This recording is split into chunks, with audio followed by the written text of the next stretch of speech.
hear me? Good? Yeah.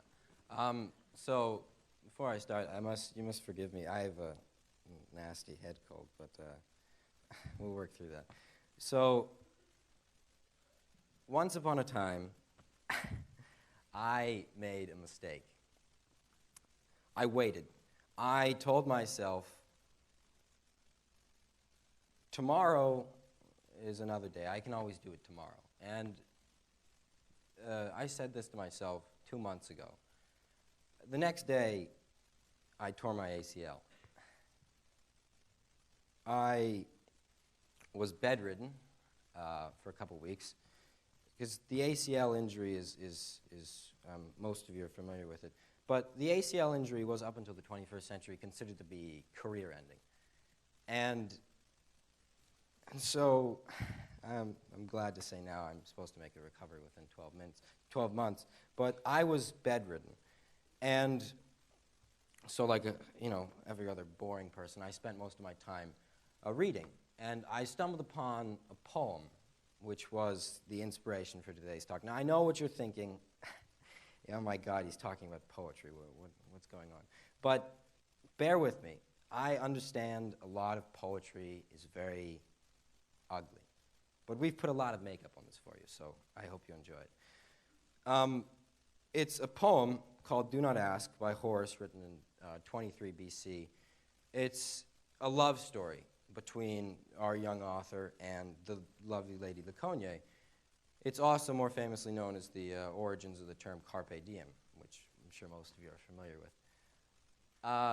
Before we dive in, I need to outline why this is important. Why is, carpe diem, seizing the day, living in the moment, important? It's because so many of us, too many of us, have become comfortable with wasting our time. And I think that's something that we should be ashamed of and something we should fix.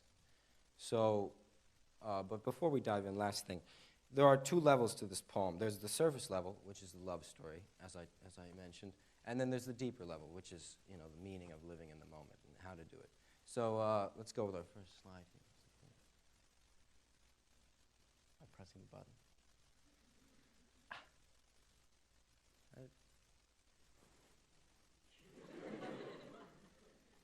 I'm pointing it up.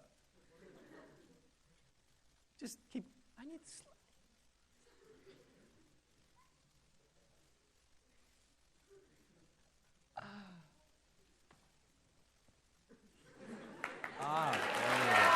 Thank you.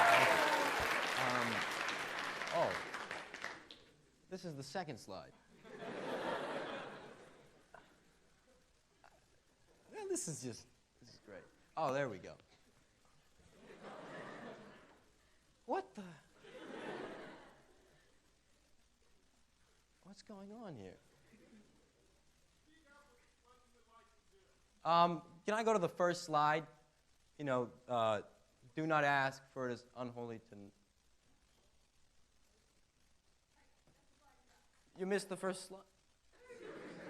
Okay, can you go back to the original slide? I'll just go verbatim. So the first slide is supposed to say, do not ask, for it is unholy to know what ends the gods shall give for you, Laconia. And I do this whole bit where I say, that's the original pickup line, the first pickup line in literary history. And as a historian of pickup lines, it's rather quite beautiful to see something like that on the screen, but, well, yeah. What's he doing here? What is Horace doing by saying, do not ask? He's introducing a story by setting a tone, a flirtatious tone. And, yeah, it's a little hard to see that now, but that's just the very beginning of the story. And the deeper meaning here, because that's the surface level meaning, the deeper meaning here is that there is an end to all things, that we don't know what the end is, but we can always be sure that there is one. And I know it's very somber, but it's something that we need to remember, because when you understand that time has an end, and all of our times have an end. You prize your time, and you use it sparingly. And that's something we should all remember. And then, so now I'll go to the second slide. Oh, great. This is just wonderful.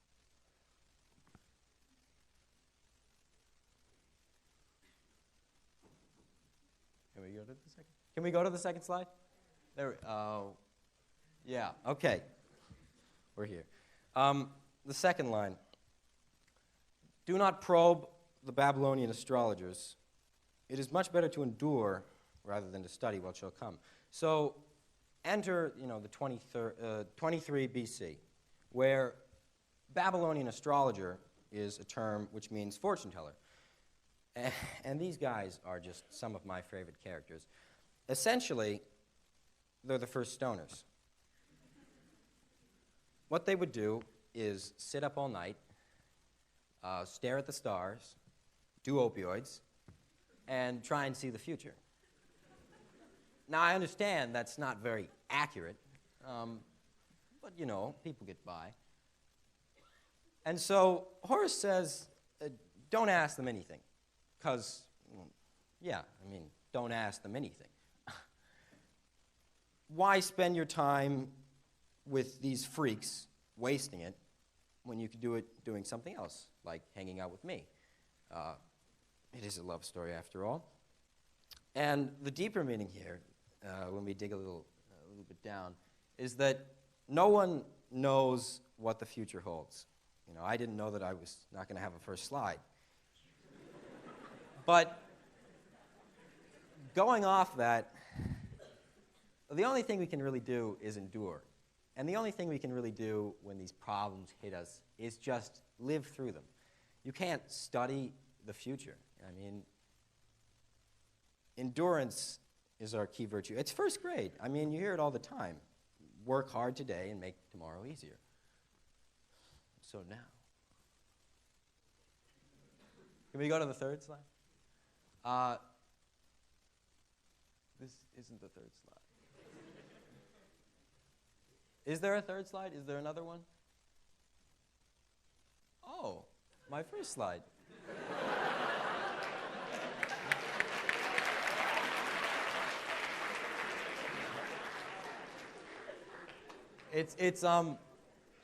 Is there one with, it might be after, yeah, this is the third slide.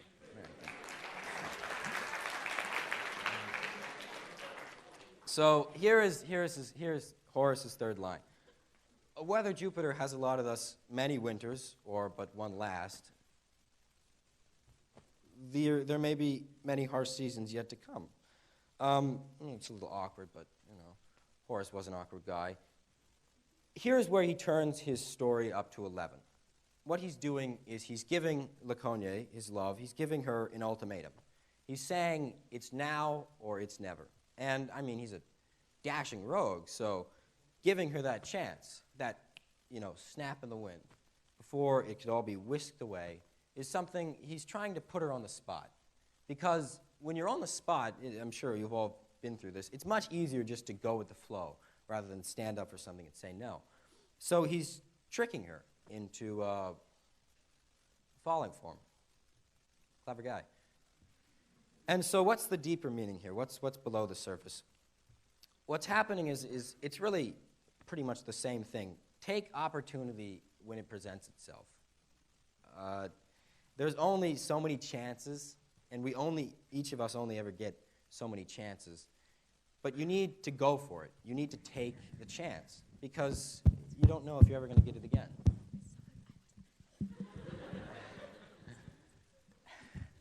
And geez, rats.